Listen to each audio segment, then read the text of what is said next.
Well, the interesting thing to me, in a generic sense, is that this is a team that won 90 games each of the last 2 years, and yet they've made very dramatic changes, mostly to the outfield. But there've been a lot of changes in this club during the offseason. Are you surprised by that, Perk? No, no. Let's forget this fiction that this team had a good year last year. This team had a terrible year. They were the World Series favorites going in. They had a medium under/over wins total in Vegas and did not reach it in a year in which wins have never been easier to come by because there were 7 teams in the tank. All right, they had a bad year. They then topped it off with the collapse, the biggest collapse in the postseason in 90 odd years. How was this a good year? Of course they needed changes. They needed all kinds of changes. And you see it, the payroll's already gone up 40 million. It's they needed changes and they got them. Well, is this a good team now? Do you think? Both of you? Better, I think better team than last year.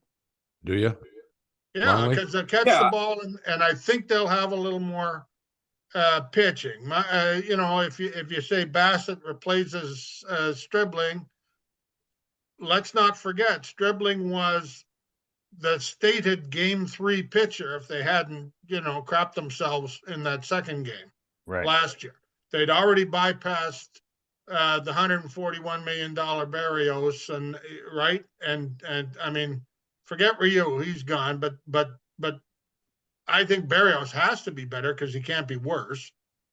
And Bassett should be a little improvement on Stribling, in my opinion. Longley, what do you think? Yeah, I agree. I agree with Perk's assessment of the pitching side, and yes, they're going to be better defensively. I mean, you can argue that they're going to be a little bit weaker offensively, but I mean, I think you hope that that Guerrero has a better year at the plate than he did last year, and I mean, really, they're concentrating on run prevention, and they believe that they're going to do that with Bassett in the rotation and with a dramatically better outfield. So yeah, they're a better team than they were last year, and they had to be. And one of the things I find fascinating, Bob, about some of the changes that they made is invariably General Manager Ross Atkins for each of them talks about the need for accountability. I mean, that's why they brought Mattingly in. That's part of the reason why they got rid of those 2 guys in the corner outfield spots, because they weren't always the most diligent guys at whatever they were doing, whether it was defensively or offensively. And I think the team's going to be a little bit more of a hard-ass team this year. John Schneider's going to rule with a little more authority than Charlie Montoyo did, and he's going to have Don Mattingly, who's a voice of reason and experience at his side. And I don't think they're going to put up with nearly as much of the shenanigans as they did in the past couple of years. So hold on.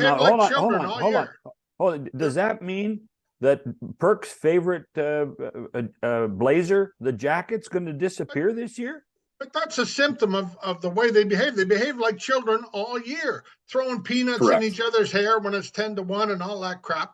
They look like clowns the whole year. I'm sorry, but I could not watch that and decide that they were ever serious about baseball as a group. And now I think you got some veterans in there who maybe got a little bit more. They're like adults, like Chapman and Merrifield and guys like that. I think they're more like adults, and they got some of the children out. Okay, to be the devil's advocate, you can't have fun anymore?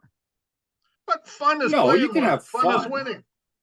Yeah, winning should be fun. And you can keep the blazer if you want. I guess that's what teams do. Some teams have the garbage cart or the big chain or whatever. But you don't have to. Do you have to dump a bucket of ice water on Hazel May or Arash Madani after every win? Like, I get it if it's a walk-off win or something like that, but every run-of-the-mill win, a 5-2 win on a Tuesday night, you got to dump a bucket of ice water on the guy. I agree with you, except the guy who did it most of the time was the guy who stays. He's your first baseman. Maybe he'll do that a little bit less now. They don't have any choice. They have to pay this guy. They have to give him the $300 million, blah, blah, blah. They're probably having dire thoughts about doing the same thing with Bichette. Right? Well, of course, yeah. But they have to. They can't let Vladdy go. Vladdy is God here. They've kowtowed to him all the way. They can't now pretend that they're going to play hardball with him. So he's the guy who has to stay. But I guess the ice bucket stays in. I can see getting rid of the other guys. That's for sure. You can see them getting rid of Bichette. Yeah. Oh, Yeah. I think you have to get rid of one of them. Sorry? I think you have to get rid of one of them, don't you? From an economic standpoint. How many guys are you going to pay? This is the whole thing. I understand baseball's gone berserk with salaries, and my God, they're giving 10-year contracts to 31-year-old middle infielders. Like this has been the stupidest winter yet. I guess since the last one and until the next one. That's how it goes.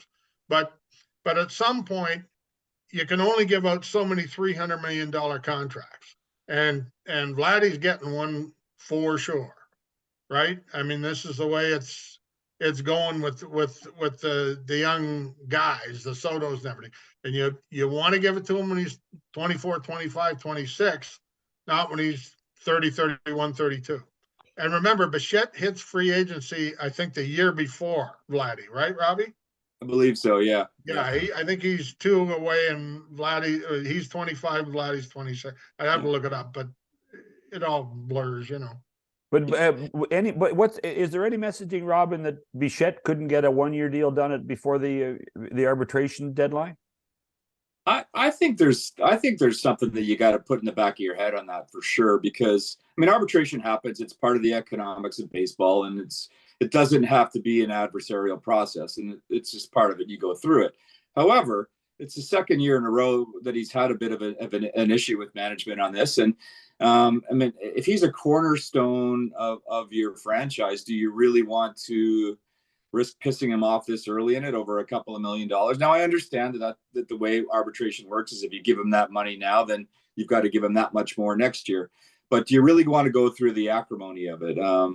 Different personality for sure, but when it happened with Marcus Stroman and he lost his arbitration case, that was the beginning of the end for him in Toronto. Right. There was harsh feelings between Stroman and the front office for the rest of his time in Toronto.